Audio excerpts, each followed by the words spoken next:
Hey guys, welcome to this video where we will be looking how to install RHEL 7 on a VMware workstation. So before moving forward, if you haven't watched the Linux interview question and answer series, I will put the link into the description. You can go and watch them. I hope those videos are useful for you. If you like the video, click the like button, subscribe to the channel and hit the bell icon to get more videos. Because your support will motivate me to make more videos. And I'll be coming up with more videos every day, and that too with practical. Alright then, without further ado, let's get directly into our today's practical, and that is how to create a virtual machine on a VMware workstation. The prerequisites are you should have a workstation on your desktop. I have workstation 12 Pro on installed on my desktop, and also you should be having an ISO image that is of CentOS or RHEL 7. Both will work on it. So first, click on create a virtual machine, select this option as typical, click on next. Here the location of my ISO image is already selected. You can see that RHEL 7.4 DVD ISO file is present. I will select it and click on next. You can enter the details over here. I am entering some random details. This password will be used for logging to the root user.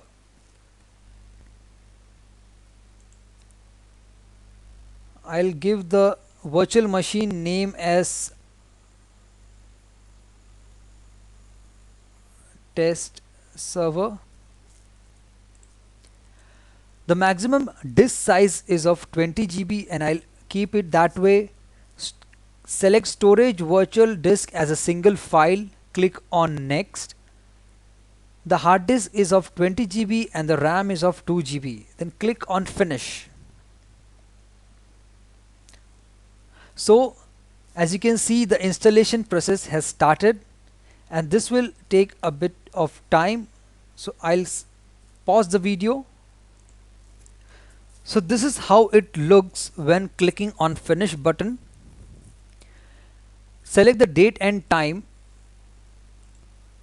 As I am from India, Asia, then I have selected Asia and Kolkata. This is what we select. Select the keyboard as English US, language support English United States. The installation source is already selected, as you can see over here. Software selection. Here I will do a minimal installation. If you want, you can do a server with graphical user interface, but as of now I will install a command line terminal. It is verifying. Yes, it is successfully verified. Just to show you, I'll configure the partition. I will configure partition, click on done. I'll delete this random partition and I'll create an LVM. It is recommended to use an LVM. So out of 20 GB, I'll keep my slash root as 10 GB.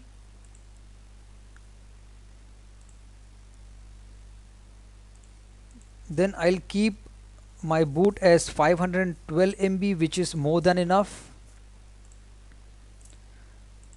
Then next I'll keep var as 5 GB.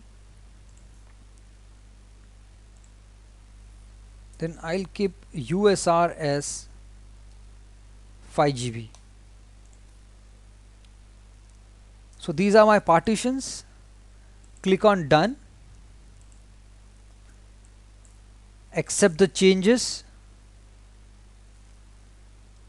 By default, kdump is enabled. Now coming to the network part, you can select the host name. I will write it as test server, and you can also mention your domain name. Click on apply, and if you can see the current host name, test server dot domain name.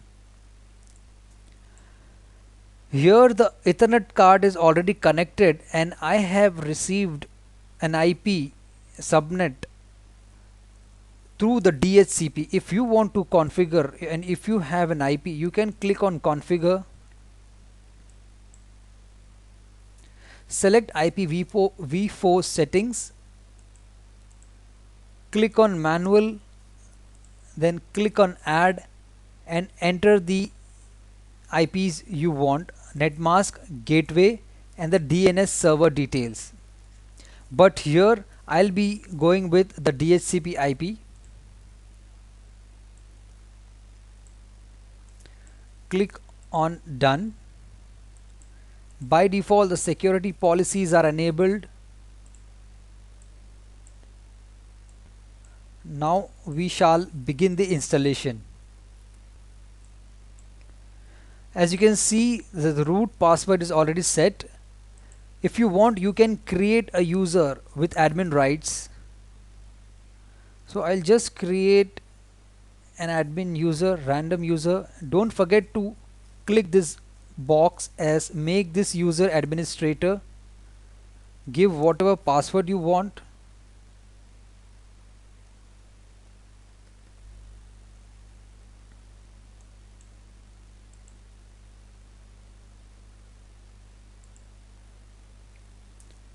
The user creation process is completed now. So this part of installation will take a bit of time, so I'll pause the video. Once the installation process is completed, click on the reboot button, and as you can see, my server has rebooted and I have successfully logged into the server. Now let's check the putty connection, whether it is connected or not.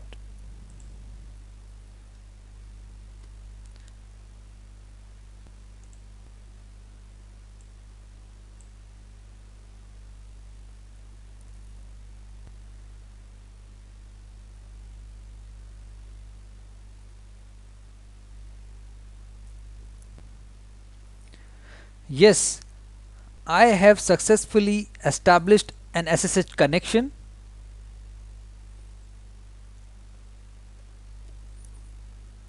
Now you are good to go. You can do whatever you want with your system. You can practice on your system. So as you can see, with the help of this command, I can see the mounted partitions that we have created. Now the next video that I will create will be of how to attach a repository onto the Linux system so that we can install packages without internet. So I'll be coming up with new videos every day. I hope you like the video. If yes, then click the thumbs up button, subscribe to the channel, hit the bell icon to get more videos, because your support will definitely motivate me to make more videos. Signing off as of now. See you in the next video.